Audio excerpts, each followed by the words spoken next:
সত্যজিৎ রায় প্রাচ্য ও পাশ্চাত্যকে সমান মুগ্ধ করেছেন, আর এই জন্যই 1992 সালে তিনি পেলেন লাইফ টাইম অ্যাচিভমেন্ট অস্কার।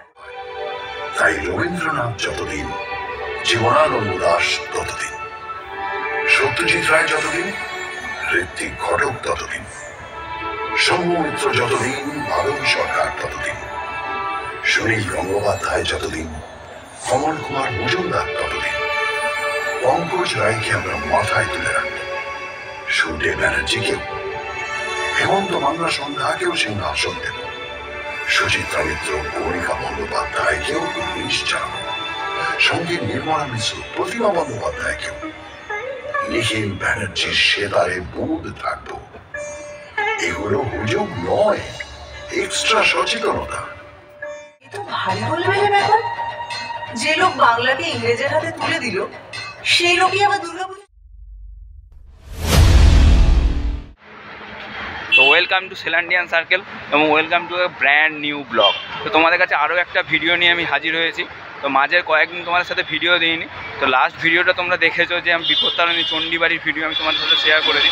আর আজকে যে ভিডিওটা করতে এসেছি সেটা হচ্ছে যে 3D প্রজেকশন ভিক্টোরিয়াতে শুরু হয়েছে। তো তোমরা নিশ্চয়ই জানো, বা যারা এখনও জানো না তারা ভিডিওটা দেখতে থাকো, বেশ একটা ইন্টারেস্টিং এবং রোমাঞ্চকর ভিডিও হতে চলেছে।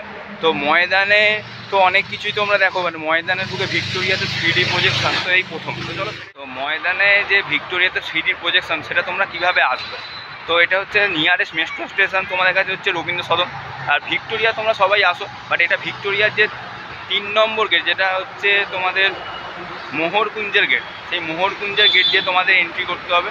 এবং এটা টাইমিং একটা আছে, সেটাও তোমার সাথে আমি শেয়ার করছি, এবং পার পার্সন এন্ট্রি ফি হচ্ছে 100 রুপিস করে। তো চলো সেটাই তোমাদের সাথে। তো এখানে ভিক্টোরিয়া মেমোরিয়াল যে 3D প্রজেকশন যে শোটা হয়, তো সেটাই তোমাদের সাথে শেয়ার করবো আজকে। এখানে দেখো কোন দিন কোন শো হয়, মানে বাংলা, ইংলিশ, হিন্দি 3টে ল্যাঙ্গুয়েজেই এখানে শোটা হয়। তো আমরা যেদিন এসেছি সেটা হচ্ছে মঙ্গলবার, তো আজ বাংলা আছে, তো সেটাই তোমার সাথে শেয়ার করবো। টিকিট মূল্য হচ্ছে 100 টাকা। আর কয়েকটা ইনফরমেশান তোমাদের সাথে শেয়ার করি। এখানে 5:30 থেকে টিকিট কাউন্টার ওপেন হলেও সেটা 6টা থেকে শুরু হয়, এবং পুরোটাই ক্যাশ, কোনো অনলাইন ট্রানজ্যাকশান এখানে হয় না। তো চলো সেটাই, এটা হচ্ছে একটা ইম্পর্টেন্ট তোমাদের কাছে নোটিফিকেশান আমি দিলাম যে ক্যাশ ক্যারি করবে এখানে আসতে গেলে। তো চলো ভেতরে গিয়ে তোমাদেরকে যেরকম বললাম যে আজকে ভিক্টোরিয়া 3D প্রজেকশানটা তোমার সাথে শেয়ার করবো। তো এখানে টিকিট কাউন্টারে তো এখনও খোলেনি, তো টিকিট কাউন্টার খুলবে, টাইম লেগেছে 5:30, কিন্তু সেটা যতদূর সম্ভব আমার জানা কথা যে 6টা থেকে খোলে। আর আজকে যেহেতু মানে অনেক দিন পর এটা ওপেন হচ্ছে, তো যথারীতি লোক সমাগম ভালোই আছে, তো সেটা তোমার সাথে শেয়ার করছি। তো চলো কথা না বাড়িয়ে লাইন দেওয়া যাক, এবং সেখান থেকে টিকিটটা কেটে তোমার সাথে পুরো ভিডিওটা ওখানে চলে যায়।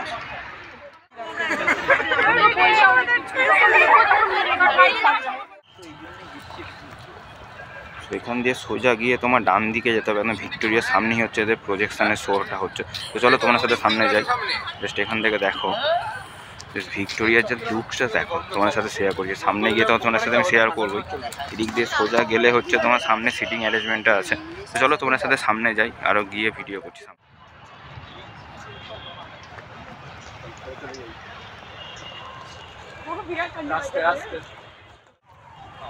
সো এখান দিয়ে গিয়ে তোমার সামনের দিকে হচ্ছে সিটিং অ্যারেঞ্জমেন্টটা আছে। তো চলো তোমার সাথে আমি সামনে গিয়েও ভিডিও করছি। তো এই সামনে হচ্ছে এখানে সিটিং অ্যারেঞ্জমেন্টটা আছে, যেখানে এখনও লোকজন আসেনি, লোকজন এসে বসতে থাকবে।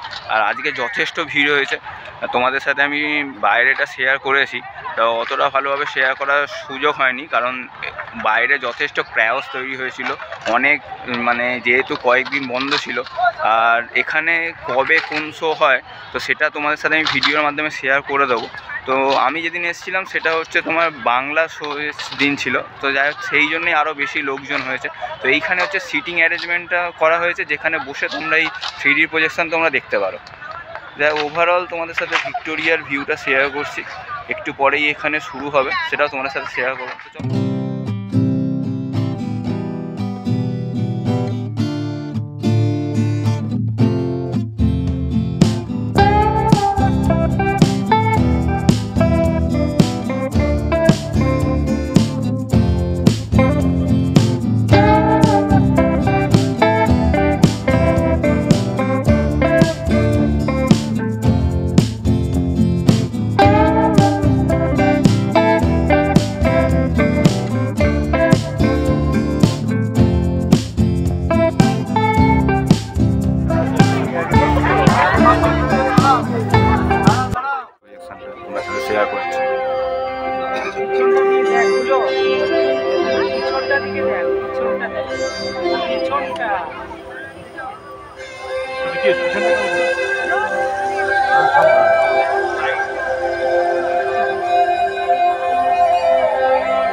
আগে চড়তে হাতি, এখন ফ্লাইওভারের রাস্তা বদলে যাচ্ছে, সেমও থাকছে। কলকাতার সিন উঁচু থেকে সার্ভে করছি অনেক অনেক দিন, সেসব গল্প বলবো এবার। 1, 2, 3।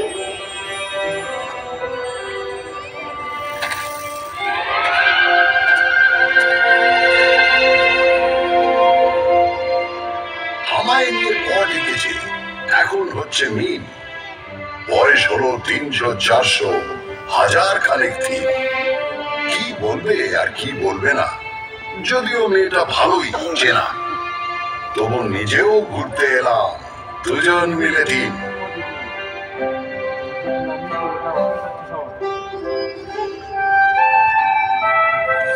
আপনারা এখন যেখানে বসে আছেন, এক সময় সেখানে ঘোরাফেরা করতো।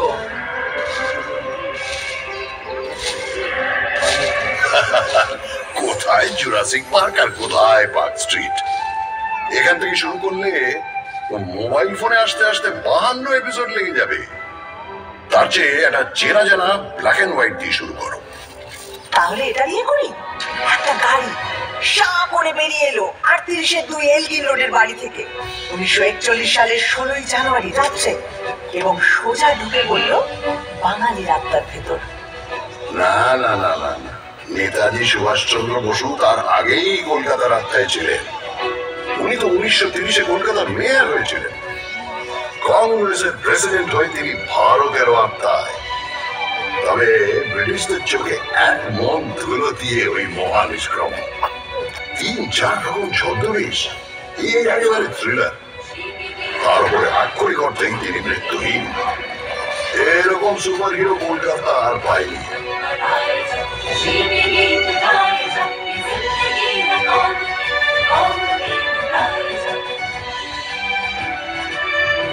আচ্ছা, কলকাতার সবচেয়ে বড় ভিলেন কে?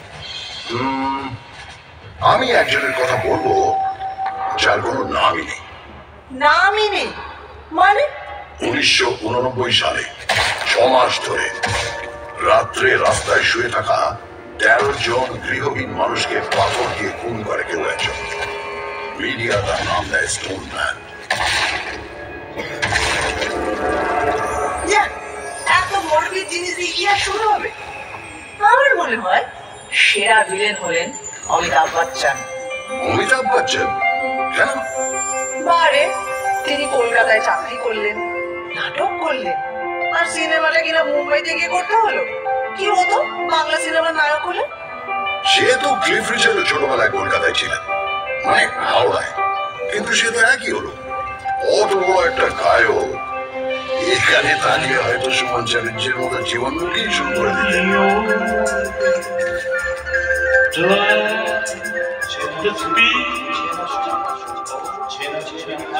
আর পেলে পেলে কলকাতায় ছিলেন না? কিংবা লিওনেল মেসি? ফুটবল নিয়ে আর কি মারবে না বলে দিলাম। 1911 সাল আইএফএ শিল্ডের ফাইনালে 2-1 গোলে মোহনবাগান হারিয়ে দিল শাহের টিম ইস্ট ইয়র্কশায়ার রেজিমেন্টকে। ভাবা যায় পরাধীন দেশে ইংরেজ টিমকে হারাচ্ছে একটা দল যার সকলে ভারতীয়। কলকাতার ইতিহাসে জল করছে সেই দিনটা। ওই সালেই কিন্তু ভারতের রাজধানী সরিয়ে নিয়ে যাওয়া হচ্ছে দিল্লিতে। তার আগে 139 বছর ধরে আমি ছিলাম রাজধানী। ব্রিটিশ ভারতের মোস্ট ইম্পর্টেন্ট শহর। আরে তাতে লজ্জার কি? এ তো গর্বের ব্যাপার। কলকাতায় তখন স্বাধীনতা আন্দোলনের এমন ঝাঁজ ব্রিটিশরা সইতে পারছিল না। তাই 1905-এ ঠিক করলো বাংলাকে দুভাগ করে দেওয়া হোক।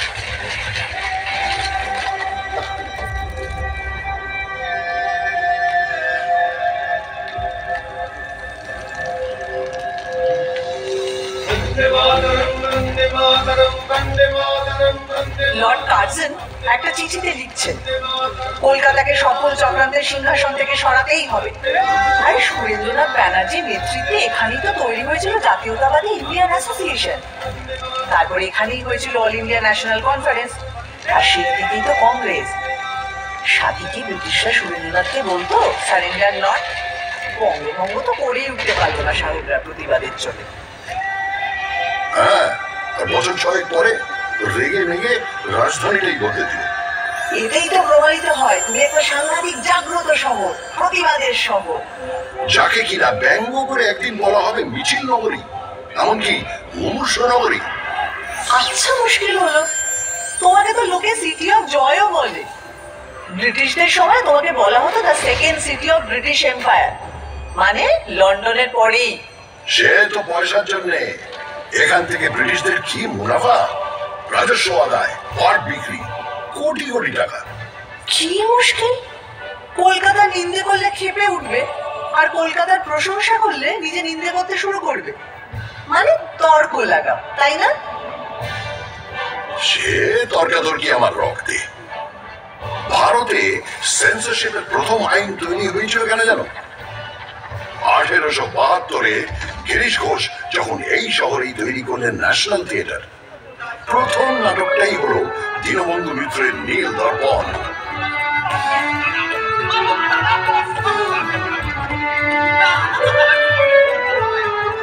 বছর 3 বাদে যখন এই দল সারা ভারত ট্যুর করছে, লখনৌতে নাটকটা হচ্ছে। যে সিনটায় ভারতীয় রায়ত এসে অত্যাচারী নীলকর সাহেবকে মারছে, তা দেখে দর্শকের মধ্যে থাকা ব্রিটিশ সৈন্যরা স্টেজে উঠে সব লন্ডভন্ড করে দিল। তারপরের বছর প্রিন্স অফ ওয়েলস কলকাতা এসেছিলেন, তাকে অভ্যর্থনা করা নিয়ে ব্যঙ্গ নাটক। আবার অত্যাচারী পুলিশ কমিশনারকে নিয়ে স্যাটায়ার। ব্যাস, ড্রামাটিক পারফরম্যান্স অ্যাক্ট, সেন্সরের খাড়া। শোনো শোনো, যার সেন্স বেশি তার পেছনে সেন্সর লাগবে। এটা ভালো বলেছ। 1870-এ যখন জেমস হিকি এখান থেকে প্রকাশ করলেন ভারতের প্রথম খবরের কাগজ দ্য বেঙ্গল গেজেট, সেখানে তিনি লর্ড হেস্টিংসের স্ত্রী লেডি হেস্টিংসের কাজকর্ম নিয়ে অব্দি সাংঘাতিক নিন্দে করে লেখা লিখতেন। আর এখনো লিটল ম্যাগাজিনেরা সমস্ত এস্টাবলিশমেন্টকে নিয়ে সেইভাবেই সমালোচনা করে। সারাদিন প্রতিবাদ, রাগ, অথরিটিকে ব্যঙ্গ, এইগুলো পেটে গজগজ করে বলে কলকাতার লোকের লিভার খারাপ। মোটেই নয়, সব লিভার খারাপ নয়। এই হাওড়া ব্রিজ, সেটা তো ক্যান্টিলিভার, 1943 থেকে দাঁড়িয়ে আছে।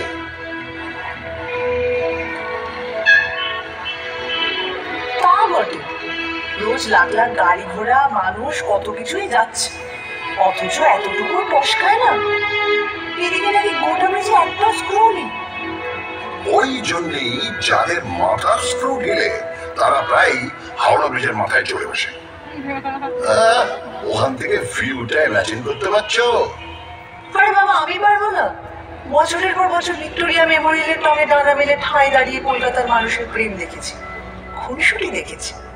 এদিকে তাকালে একাডেমি অফ ফাইন আর্টস এর এক্সপেরিমেন্টাল পেন্টিং, ওদিকে তাকালে রেস কোর্সের ঘোর টাকা ওড়ানো, আবার অন্যদিকে ক্লাবে ক্লাবে কোট প্যান্ট পরা কলকাতায় বাবুদের ইংরেজি আনা।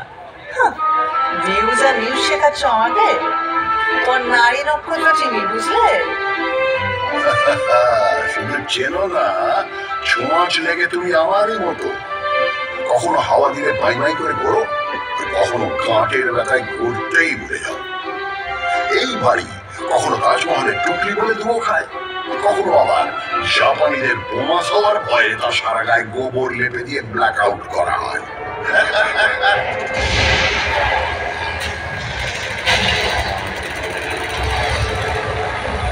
কত হাসির তো কিছু নেই, তোমার মুখে তো কঙ্কালের পৌঁছ নেই বাবু।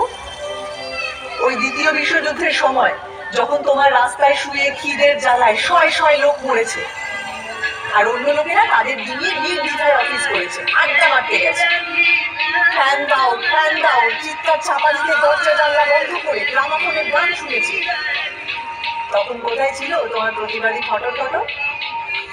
দেখো, যা করার অনেকটাই করা হয়নি, কিন্তু পাড়ায় পাড়ায় লঙ্গরখানা খোলা হয়েছিল, সে তো ঠিক। আর দুর্ভিক্ষটা সরকার, রাজনীতিবিদ, আমলাদেরও তৈরি। স্বয়ং উইনস্টন চার্চিল সে দায় এড়াতে পারেন না অতগুলো লোকের মৃত্যু, যাদের সম্পর্কে তিনি বলেছিলেন, এমনি না খেতে পাওয়া বাঙালিরা আরেকটু না খেতে পেলে বিরাট ক্ষতি নেই। সেটাও মনে রেখো। এও মনে রেখো, বিজন ভট্টাচার্যের অসামান্য নবান্ন নাটক অভিনীত হয়েছিল এই দুর্ভিক্ষ নিয়েই এই শহরে। তা অবশ্য ঠিক। 1942-এ তৈরি হওয়া আইপিটি, ইন্ডিয়ান পিপলস থিয়েটার অ্যাসোসিয়েশন, ছিল বামপন্থী শিল্পীদের সংগঠন, যা থেকে কলকাতায় কত মণিমুক্ত জন্ম হয়েছে তার ইয়োগদান।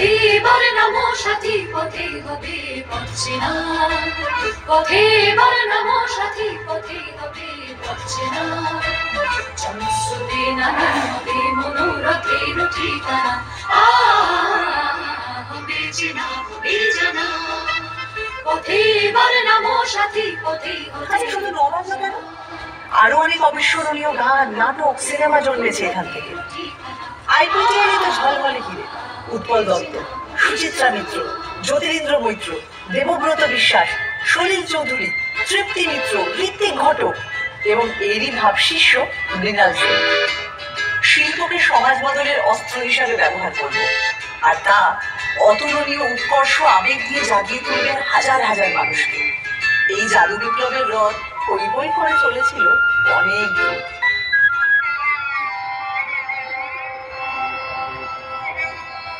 43-এর দুর্ভিক্ষের প্রায় 170 বছর আগে, তখনও তুমি জন্মাওনি। যখন 76-এর মন্বন্তর এসেছিল, সেও তো মানুষেরই তৈরি দুর্ভিক্ষ, ব্রিটিশদের তৈরি দুর্ভিক্ষ। তারা মানুষকে হিংস্রভাবে নিংড়ে খাজনা নিচ্ছিল, ধান জমিতে আফিম আর নীল চাষ করছিল। তখনও পড়ে পড়ে আমার বুকে মরেছে লাখ লাখ অসহায় মানুষ। কি করব, চুপচাপ চেয়ে থেকেছি। তখন যদি একটা আইপিটি থাকতো। তোমার ইতিহাস তো জেগে থাকার ইতিহাস, ঘুমিয়ে থাকার ইতিহাস। 19 শতকে বাবুরা যখন কাঁড়ি কাঁড়ি টাকা খরচা করে বেড়ালের বিয়ে দিচ্ছিল, যখন গোলাপ জলে জল শোধ চলছিল, তখন তুমি কেমন ছিলে বাবু? আধা ঘুমন্ত ছিলে। আমারে ফ্রড করে প্রাণ কৃষ্ণ কোথায় গেলি? আমারে ফ্রড করে প্রাণ কৃষ্ণ কোথায় গেলি? I am sorry, very sorry, I am sorry, very sorry, আমার গোল্ডেন বডি হলো কালি। আমারে ফ্রড করে, আমারে ফ্রড করে। আমার দারুণ মজা লাগছিল। যে চকচকে তেল মেখে 4 ঘোড়ার গাড়ি চড়ে চান করতে যায়, তার একটা বেপরোয়া গ্ল্যামার আছে, এটা মানবে তো? আর দেখো, বাবুদের ওই বাড়াবাড়ি না থাকলে বাইজি নাচের সমঝদারিও থাকতো না। তাদের টাকায় ঢালাও স্কুল কলেজের পত্তনও হতো না। আর আমার সবচেয়ে আলো ভর্তি পার্বণ দুর্গাপুজোটাই হতো না। দুর্গাপুজোটাই হতো না? ওমা, কেন? আরে শোভাবাজারের বাবু নবকৃষ্ণ দেব মাদ্রাসা তৈরির জন্য প্রচুর টাকা দিয়েছেন, রাস্তা তৈরি করে দিয়েছেন, সারা দেশ থেকে গায়ক বাজনদার এনে বিশাল সঙ্গীত সম্মেলন করেছেন। আবার পলাশির যুদ্ধের সময় তিনি সিরাজের বিরুদ্ধে চক্রান্তে শুধু সামিল ছিলেন তাই না, যুদ্ধ জয় উপলক্ষে বিরাট দুর্গাপুজো করেছিলেন। সেটাই তো দুর্গাপুজোকে একটা বড় পার্বণ হিসেবে আমাদের সমাজে প্রতিষ্ঠিত করবে। এ তো ভারী গোলমেলে ব্যাপার। যে লোক বাংলাকে ইংরেজের হাতে তুলে দিল, সেই লোকই আবার দুর্গাপুজো চালু করলো। একদম। বাংলা ইংরেজদের হাতে কিন্তু যেত না যদি সিরাজউদ্দৌলা 1756 বিশাল বাহিনী নিয়ে আমায় আক্রমণ না করতেন। উনি ইস্ট ইন্ডিয়া কোম্পানির সেনাদের গুড়িয়ে না দিলে ইংরেজরা চট করে একজন নবাবের বিরুদ্ধে ওভাবে যুদ্ধে নামতো না। যুদ্ধে নামতো ঠিক, শুধু প্রপার নামগুলো বদলে যেত। ওরা দখল না নিয়ে ছাড়ার জাত নয়।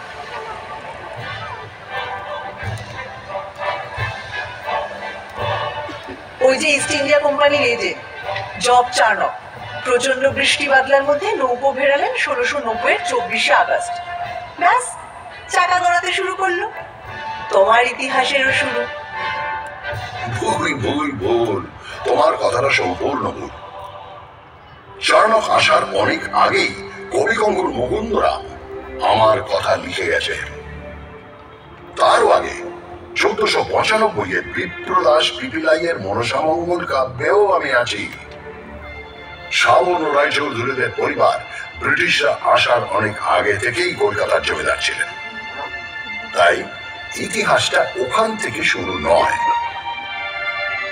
আর 2 নম্বর ভুল হচ্ছে, চার্নক এসে যে চাকাটা খারাপ রাস্তায় গড়ালো তাও কিন্তু নিশ্চিত নয়।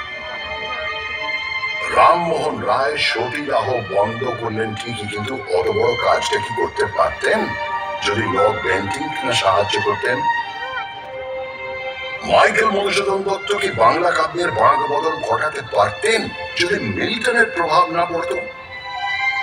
আর বঙ্কিমচন্দ্র, উনি কি বাংলায় প্রথম উপন্যাস লিখতে পারতেন যদি ওয়াল্টার স্কট না পড়া থাকতো? সবশেষে বলি, ঈশ্বরচন্দ্র বিদ্যাসাগর কি বিধবা বিবাহ চালু করতে পারতেন যদি ব্রিটিশরা পাশে না দাঁড়াতো? কি হাবিজাবি বকছো? মনে রেখো, শহীদ ক্ষুদিরাম বসুর মরদেহ তোমার রাস্তা দিয়ে নিয়ে যাওয়ার সময় হাজার হাজার লোক ফুল ছুঁড়েছে। তোমার রাইটার্স বিল্ডিং এ অত্যাচারী ব্রিটিশকে গুলি করার পর আত্মঘাতী হয়েছেন বিনয়, বাদল, দীনেশ। তোমার এক বিখ্যাত ব্যারিস্টার চিত্তরঞ্জন দাস, যার কাপড় কেচে আসতো প্যারিস থেকে, নিজের সব ইউরোপীয় পোশাক পুড়িয়ে দিয়ে খাদি ধারণ করেছিলেন। আর তিনি আলিপুর বোমা মামলায় যাকে ছাড়িয়ে এনেছিলেন, সেই অরবিন্দ ঘোষ তো ছিলেন পোয়েট অফ পেট্রিয়টিজম। আরে বাবা, তুমি বিপ্লবী সংগঠন অনুশীলন সমিতির শহর।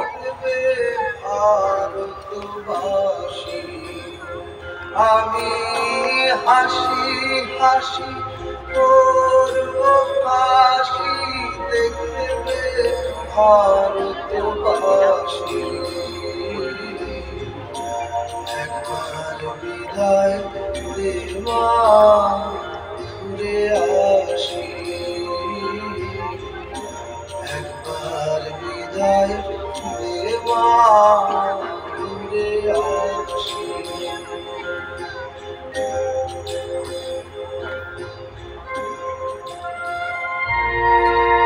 যে মনুমেন্টকে 1828-এ তৈরি করা হয়েছিল ইস্ট ইন্ডিয়া কোম্পানির 2টো যুদ্ধ জয়ের জন্য, কমান্ডার ডেভিড অক্টালনির স্মরণে 1969-এ কিনা তার নাম বদলে করে দেওয়া হলো শহীদ মিনার। উৎসর্গ করা হলো ভারতের স্বাধীনতার যুদ্ধে শহীদদের উদ্দেশ্যে। তবে অত রাগের কিছু নেই, আমি শুধু ভাবছিলাম কি হলে কি হতো। বাবা প্র্যাকটিস করো, এটাও ভাবো কলকাতায় যদি বাঘ সিংহ ঘুরে বেড়াতো তাহলে কি কি হতো। আরে কলকাতার বাঘ তো বিখ্যাত, বাংলার বাঘ তো কলকাতাতেই থাকতেন। 1857 সালে হওয়া কলকাতা বিশ্ববিদ্যালয়কে বছর 50 পরে দায়িত্ব নিয়ে একেবারে নতুন রূপ দিয়েছিলেন এই বাঘ, আশুতোষ মুখোপাধ্যায়। আর সিংহ?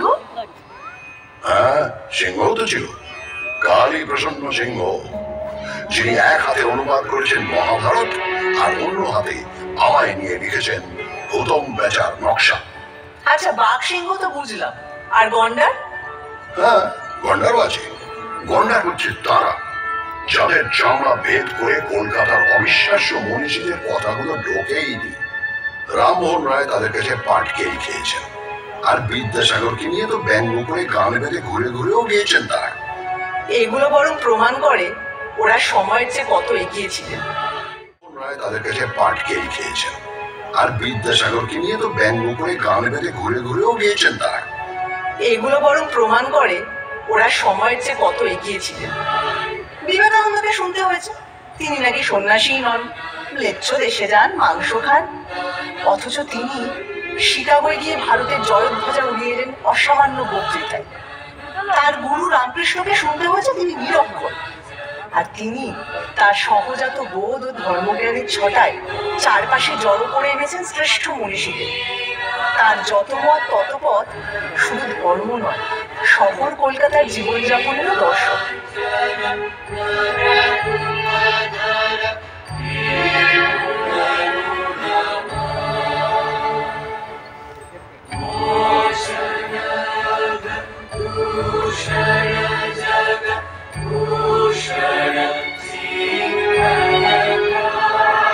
আর রবীন্দ্রনাথ ঠাকুরকেও কম সইতে হয়নি। তার লেখা সব নাকি আবছা। আর তিনি শান্তিনিকেতন স্থাপন করেছেন হাবিজাবি উদ্দেশ্য নিয়ে। কিন্তু তার নোবেল প্রাইজ এখনো আমার অহংকারের প্রথম পংক্তি।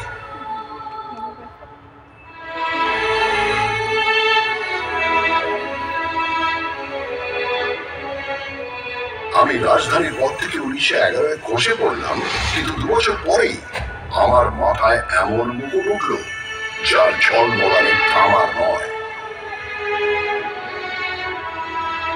নোবেল কমিটি বলল রবীন্দ্রনাথ ঠাকুরকে প্রাইজ দেওয়া হচ্ছে because of his profoundly sensitive, fresh and beautiful verse.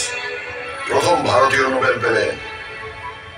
সত্যি ভাবা যায় না বলো, একটা শহর থেকে 6 জন নোবেল লরিয়েট এবং 5টা আলাদা ক্ষেত্রে কাজের জন্য। 1902-এ পেয়েছেন রোনাল্ড রস চিকিৎসাবিদ্যার জন্য। 1930-এ ফিজিক্সে নোবেল পেলেন সিভি রামন। 1979-তে মাদার টেরেসা পেলেন নোবেল শান্তি পুরস্কার। 1998-তে পেলেন অমর্ত্য সেন ইকোনমিক্সে। আবারও 2019-এ পেলেন অভিজিৎ বিনায়ক বন্দ্যোপাধ্যায়, এবারও ইকোনমিক্সে।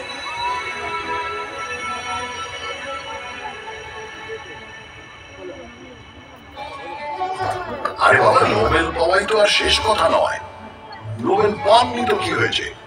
আমার আকাশে জ্বলজ্বল করছেন বিজ্ঞানী জগদীশ চন্দ্র বসু, যিনি উদ্ভিদ বিদ্যা থেকে রেডিও আবিষ্কার অব্দি ছড়িয়ে দিয়েছেন নিজের প্রতিভা। আচার্য প্রফুল্ল চন্দ্র রায়, যিনি প্রথম অইউরোপীয় মানুষ যার সম্মানে ইংল্যান্ডের রয়্যাল কেমিক্যাল সোসাইটি তৈরি করেছে কেমিক্যাল ল্যান্ডমার্ক ফলক। তারপর বলি প্রফেসর সত্যেন্দ্রনাথ বসু, যিনি বোস আইনস্টাইন স্ট্যাটিস্টিক্স এর পুরোধা, যার নামে বোসন করা। এখানেই শেষ নয়, আরো আছে শ্রী প্রশান্ত চন্দ্র মহলানবিশ, যিনি ভারতীয় স্ট্যাটিস্টিক্স চর্চার জনক, প্ল্যানিং কমিশনের অসামান্য কারিগর, যার জন্মদিন এখন ন্যাশনাল স্ট্যাটিস্টিক্স ডে। তাই তুমি থামো তো, এত বিজ্ঞানীদের মেলা বসে গেছে যেখানে, সেটা কিন্তু অবৈজ্ঞানিক হুজুগেরও আঁকড়া। 1857 সালে কলকাতা এলো মরা ফেরার হুজুগ। কেউ বলল এবছর যত লোক মারা গেছে তারা সবাই কালী পুজোর রাতে ফিরে আসবে। কেউ বলল না না না না না, গত 10 বছরে যত লোক মারা গেছে তারা সবাই 15ই কার্তিক ফিরে আসবে। সারা শহরে হইচই পড়ে গেল। প্রচুর লোক অপেক্ষা করতে লাগলো তাদের মৃত আত্মীয়দের জন্য। গানও বাঁধা হলো, মরা মানুষ ফিরে এসেছে, দেখে এলাম রানাঘাটে ভাসতে ভাসতে আসতেছে, গলা সরু পেট মোটা, জল খেয়ে হয়েছে সোনা, ইত্যাদি ইত্যাদি। হ্যাঁ, কিন্তু 1979-এর হুজুরটাও খারাপ নয়। আমেরিকার পাঠানো স্যাটেলাইট স্কাইল্যাব নাকি ভেঙে পড়বে। সবাই ভাবে আকাশের দিকে তাকিয়ে হাঁটে, কেউ কেউ হেলমেট পরে সারাদিন ঘুরত।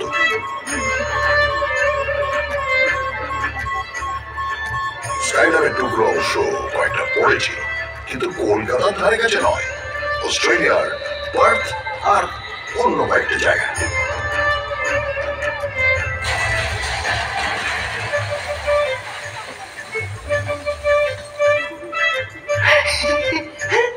আমি বলি কি, সব সেরা হুজুগ হলো গণেশের দুধ খাওয়া। 1995 সালে এক দুপুরে হঠাৎ নাকি গণেশ দুধ খেতে লাগলেন। মন্দিরের গণেশ, ক্যালেন্ডারের গণেশ, ঘুলঘুলির গণেশ, কেউ বাদ নেই। পড়ি মরি করে সবাই দুধ নিয়ে ছুটতে লাগলো। এমন মিরাকল থেকে বাদ পড়ে গেলে পুণ্যের কোটায় কম পড়ে যাবে যে। তাদের গায়ে নিশ্চয়ই বিরোধীয় অদৃশ্য ঘষি পড়েছিল। একটা 17 বছরের অ্যাংলো ইন্ডিয়ান ছেলে হিন্দু কলেজে ইংরেজি পড়াতে এসে তার ছাত্রদের শেখাচ্ছে তর্ক করো, যাচাই করো, যুক্তিবাদী হও, প্রথাকে চ্যালেঞ্জ করো। আর সেই ছাত্ররা, বলা ভালো শিষ্যরা, ইয়াং বেঙ্গল হয়ে তখন দিকে দিকে ছড়িয়ে পড়ছে, সমাজ বদলানোর চেষ্টা করছে।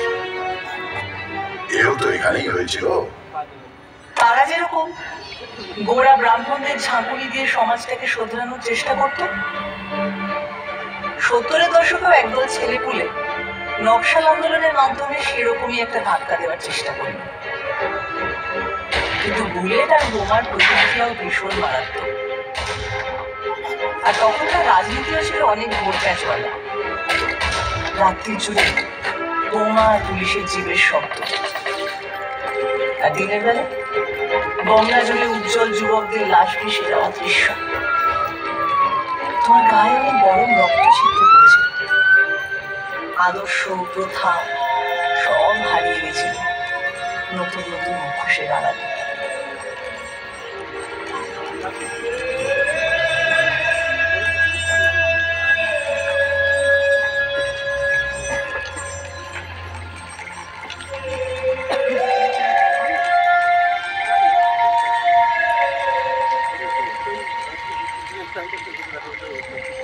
হ্যাঁ, নকশাল আন্দোলন নিয়ে কারো আছে আতঙ্ক, কারো আছে রোমান্টিক নস্টালজিয়া। চীনের চেয়ারম্যান আমাদের চেয়ারম্যান, এই স্লোগান নিয়ে একটু মুখ টিপে হাসিও আছে। কিন্তু কেনই বা এখান থেকে কেউ চীনের নেতাকে ঘিরে সংগ্রাম গড়ে তুলবে না? কেন ওই কথা বলবে না? কলকাতা কি বিশ্ব নাগরিকতার কেন্দ্র নয়? দেখো, সে তো হিন্দু কলেজটাই একটা বিরাট স্টেটমেন্ট।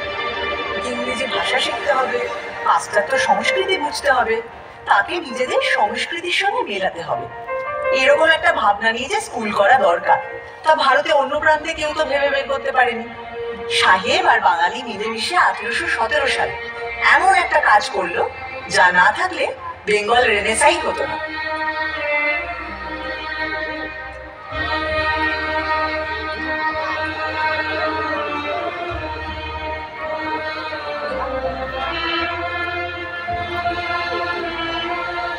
রেনেসাঁর কথা ভাবলে সত্যি দাঁত লেগে যায়। শুধু ঠাকুর পরিবারের কথা বলতে গেলেই তো হাঁপিয়ে পড়ব। এরা বোধহয় এক একটা লোকের মধ্যে 10টা করে জিনিয়াস করে দিত। যেমন দ্বিজেন্দ্রনাথ ঠাকুর, তিনি সংস্কৃত থেকে বাংলায় মেঘদূত অনুবাদ করছেন, বাংলায় দর্শন তত্ত্বের বই লিখছেন, আবার বাংলা শর্ট হ্যান্ড উদ্ভাবন করছেন, এমনকি বাক্স বানানো নিয়েও বই লিখছেন। সত্যেন্দ্রনাথ ঠাকুর, তিনি শুধু প্রথম ভারতীয় আইসিএসই নন, ওই যুগে তাঁর বউকে বিলেত নিয়ে গেলেন।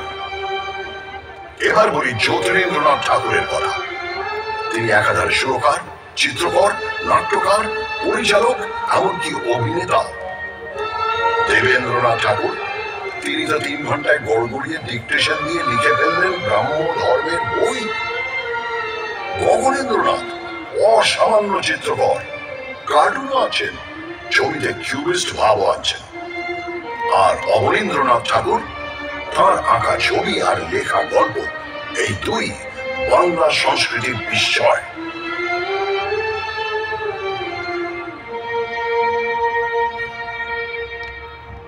কেন রায় পরিবার? উপেন্দ্র কিশোর রায়চৌধুরী বেহালা বাজাচ্ছেন, আবার বাংলা শিশু সাহিত্যের কাঠামো করে দিচ্ছেন, বাচ্চাদের পত্রিকা বের করছেন, আবার হাফটন প্রিন্টিং এ আশ্চর্য আবিষ্কার করে বিপ্লব এনে দিচ্ছেন।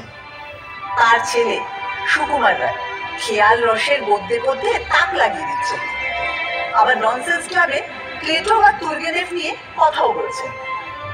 এরা বোধ হয় প্রাচ্য পাশ্চাত্যের গুণগুলোকে একটা গেলাসে গুলে সকালে উঠেই খেয়ে নিতেন।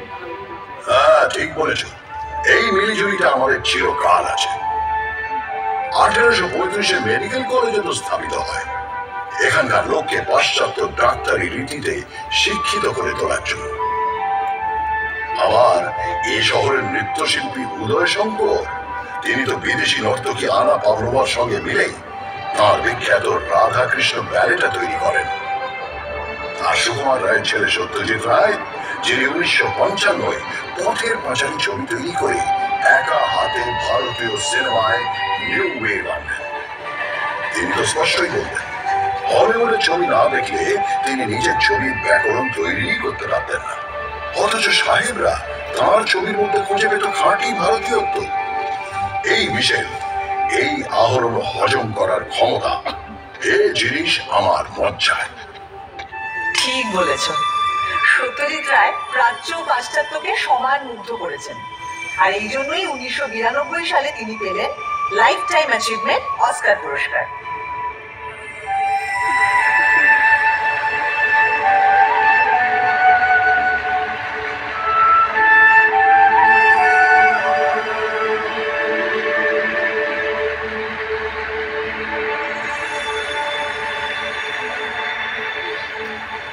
হ্যাঁ, কিন্তু এটা ভুলো না, ওই বছরেই সত্যজিৎ তিনি গোড়ার দিকে ছবির ক্যামেরাম্যান সুব্রত মিত্র তিনি পেলেন Eastman Kodak life time achievement for excellence in cinematography.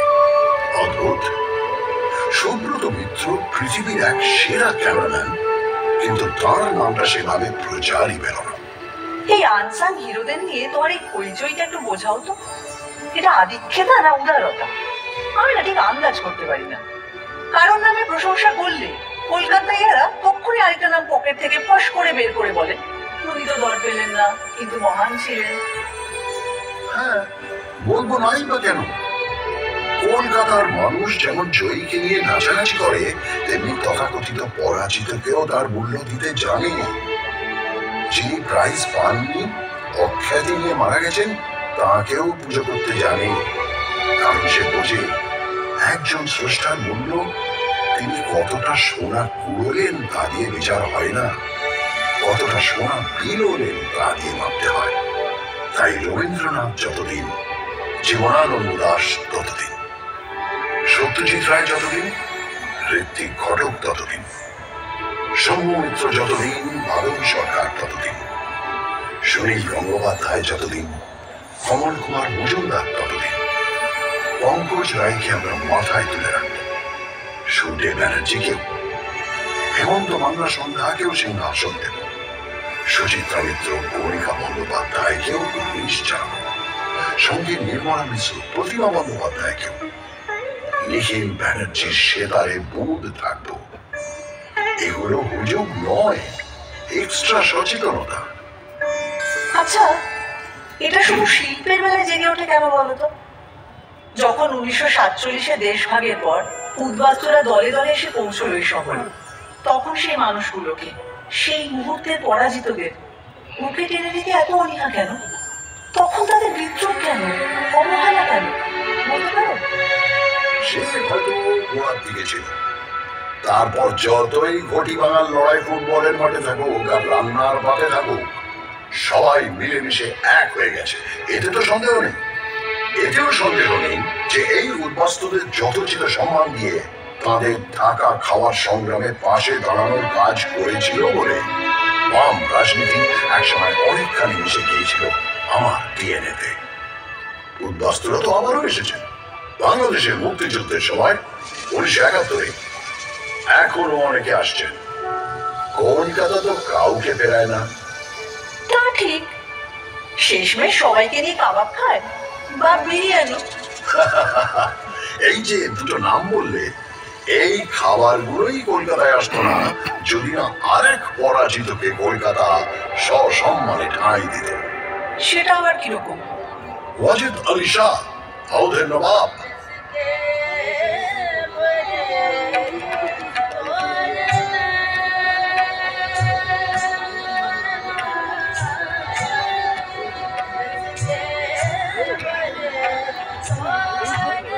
আঠেরোশো 1956 তাকে ইংরেজরা বিনা যুদ্ধে সিংহাসনচ্যুত করে নির্বাসনে পাঠালো কলকাতায়। তিনি ঘাঁটি গড়লেন মেটিয়া বুরুজে। চালে চলনে, পোশাকে আশাকে আর অবশ্যই খাবারে মেটিয়া বুরুজ হয়ে উঠল ছোটা লখনৌ।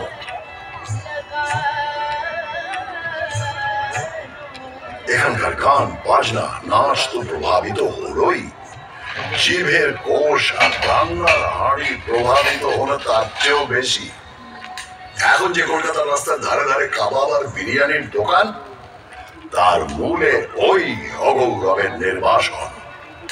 জীবনের ধন কিছুই যাবে না ফেলা, কলকাতা এটা জানে, এই তার রেলা।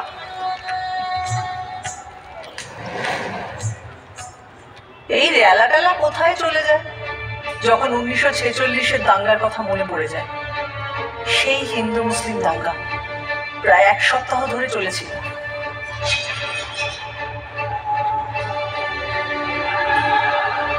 হ্যাঁ, নিশ্চয়ই লজ্জায় মাথা হেট হয়ে যায়। তবে সঙ্গে সঙ্গে মনে পড়ে বহু হিন্দু পরিবার মুসলিমদের আশ্রয় দিয়েছিলেন, বহু মুসলিম পরিবার হিন্দুদের বাঁচিয়েছিলেন। কলকাতা সেই স্পিরিটটা নিয়ে এগিয়ে চলেছে। ওসব দাঙ্গার কথা ছাড়ো, বিদেশে যখন রবিশঙ্কর আর আল্লাহ রেখা মিলে অবিশ্বাস্য সুরের চালচিত্র তৈরি করেন, বা মহিষাসুর মর্দিনীতে যখন বীরেন্দ্র কৃষ্ণ ভদ্রের চণ্ডী পাঠের সঙ্গে বেজে ওঠে মুসলিম শিল্পীদের অলৌকিক বাজনা, তখন কি সেই ম্যাজিকটা জানান দেয় না?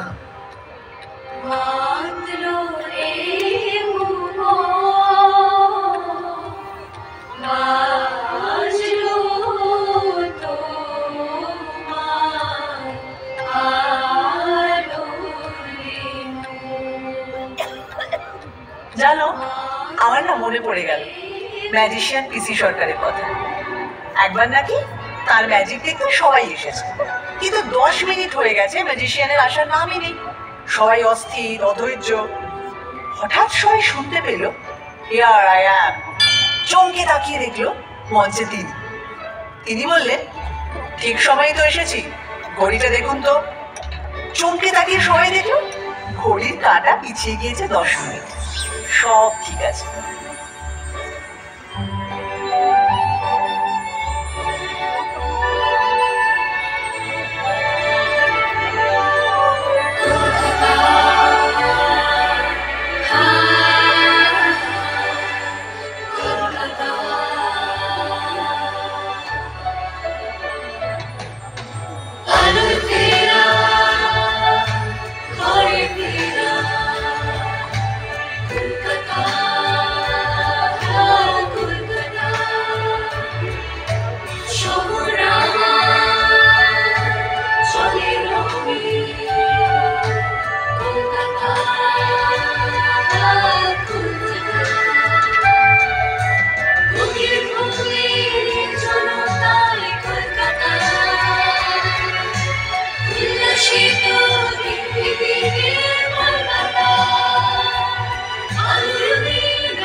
তো তোমাদের সাথে আমি পুরো যে 40 মিনিটের যে 3D প্রজেকশন সেটা শেয়ার করলাম, কীরকম লাগলো না লাগলো জানাও। তো আমার ভিডিওর মাধ্যমে তো তোমরা বাড়িতে বসে দেখতেই পাবে।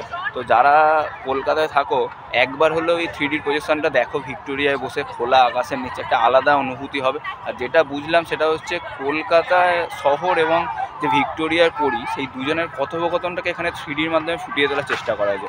দেখ, এক কথায় অনবদ্য একটা অন্য রকমের অনুভূতি হবে, এটা বলাই যায়। তো যাই হোক, ভিডিওটা এই পর্যন্তই থাক, পরের ভিডিওতে আবার দেখা হচ্ছে।